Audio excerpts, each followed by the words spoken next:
2026 FIFA ലോകകപ്പിൽ സ്വിറ്റ്സർലൻഡിനെ 1-നെതിരെ 3 ഗോളുകൾക്ക് തകർത്ത് നിലവിലെ ചാമ്പ്യന്മാരായ അർജന്റീന സെമിഫൈനലിൽ പ്രവേശിച്ചു. കാൻസാസ് സിറ്റിയിലെ GEHA ഫീൽഡ് അറ്റ് ആരോഹെഡ് സ്റ്റേഡിയത്തിൽ നടന്ന ആവേശകരമായ ക്വാർട്ടർ ഫൈനൽ മത്സരം അധിക സമയത്തേക്ക് നീളുകയായിരുന്നു. മത്സരത്തിലെ പ്രധാന വിശേഷങ്ങൾ: ഗോൾ നേട്ടം 10-ാം മിനിറ്റിൽ അലക്സിസ് മാക്കലിസ്റ്ററിലൂടെ അർജന്റീന മുന്നിലെത്തി. ലയണൽ മെസ്സിയുടെ കോർണർ കിക്കിൽ നിന്നായിരുന്നു ഈ ഗോൾ. തുടർന്ന് രണ്ടാം പകുതിയിൽ എൻഡോയുടെ ഗോളിലൂടെ സ്വിറ്റ്സർലാൻഡ് സമനില പിടിച്ചു. നിർണായക വഴിത്തിരിവ്: 72-ാം മിനിറ്റിൽ സ്വിസ് താരം ബ്രീൽ എംബോളോ ചുവപ്പ് കാർഡ് കണ്ട് പുറത്തായത് മത്സരത്തിൽ നിർണായകമായി. അധിക സമയം: എക്സ്ട്രാ ടൈമിന്റെ രണ്ടാം പകുതിയിൽ ജൂലിയൻ അൽവാരസ് നേടിയ തകർപ്പൻ ഗോൾ അർജന്റീനയ്ക്ക് ലീഡ് നൽകി.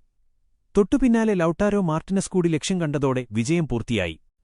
ലയണൽ മെസ്സിയുടെ ചരിത്ര നേട്ടം: ഈ മത്സരത്തിൽ ഗോൾ നേടാൻ സാധിച്ചില്ലെങ്കിലും അർജന്റീനയുടെ ആദ്യ ഗോളിന് വഴിയൊരുക്കിയതോടെ ലോകകപ്പ് ചരിത്രത്തിൽ 10 അസിസ്റ്റുകൾ തികയ്ക്കുന്ന ആദ്യ താരമായി ലയണൽ മെസ്സി മാറി.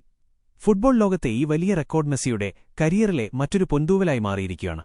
ജൂലൈ 16-ന് നടക്കുന്ന സെമിഫൈനലിൽ ഇംഗ്ലണ്ടാണ് അർജന്റീനയുടെ എതിരാളികൾ. ക്വാർട്ടറിൽ നോർവേയെ 2-1 വരെന് തോൽപ്പിച്ചാണ് ഇംഗ്ലണ്ട് സെമിയിലെത്തിയത്.